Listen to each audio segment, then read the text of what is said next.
Després de la Segona Guerra Mundial, Franco va fer construir una impressionant línia de búnquers de punta a punta del Pirineu per protegir-se d'una possible invasió aliada.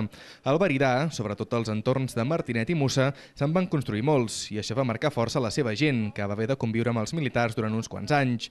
Ara, Assumpta Pasqual, la directora del Parc dels Búnquers de Martinet i Montellà, ha recollit la memòria oral de 9 testimonis de l'època. Vaig fer diverses entrevistes, una entre elles d'una història de vida, que és la més llarga de totes, i les altres són petites entrevistes que han anat destinades a un banc de memòria que és de la Generalitat. Tots són testimonis orals i el que prima, en aquest cas, és el relat, abans que l'escriptura, no? I és molt important perquè era urgent, perquè pràcticament la gent gran se'ns està acabant i aleshores recollir tots aquests testimonis es complica molt, no?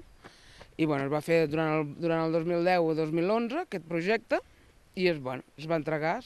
Ara aquest material és propietat del Memorial Democràtic de la Generalitat, que serà qui el custodiarà i el podrà utilitzar en futurs projectes. És un banc de memòria que va destinar i que és destinat sobretot a recuperació de fonts orals, dels testimonis que van viure experiències sobretot durant la Guerra Civil i durant la postguerra,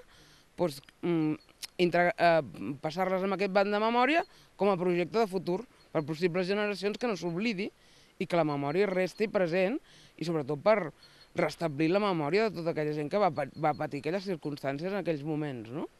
El testimoni de la construcció d'aquests búnquers ha quedat especialment impregnat a la zona del Veridà, gràcies a la posada en marxa fa uns anys del Parc dels Búnquers de Martinet i Montellà, que permet recórrer les construccions que es van fer al Cabiscol.